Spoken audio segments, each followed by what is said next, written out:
ఇది hybrid Congress, hybrid ప్రభుత్వం. చంద్రబాబు నాయుడు మోడీలకు అక్రమ సంబంధానికి పుట్టిన ఈ కాంగ్రెస్ పార్టీ, ఈ ప్రభుత్వం తెలంగాణ రైతాంగం పాలిట ఒక పెద్ద పెనుబుద్ధంలాగా దాపురించింది. ఇవాళ ఈ రాష్ట్రంలో ఉన్న ఈ హైబ్రిడ్ కాంగ్రెస్ను నాశనం చేస్తే, కూకటి వేళ్లతో పెగిలిస్తే తప్ప ఈ రైతాంగానికి విముక్తి జరగదు.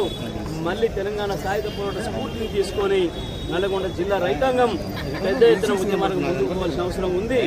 లేకపోతే ఈ ప్రభుత్వానికి గుండెపోతు మీద వానపడ్డట్టయితుంది తప్ప వేరే రకంగా ఈ ప్రభుత్వం ప్రవర్తించడం లేదు.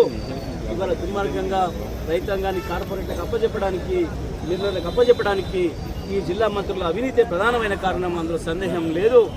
మేము డిమాండ్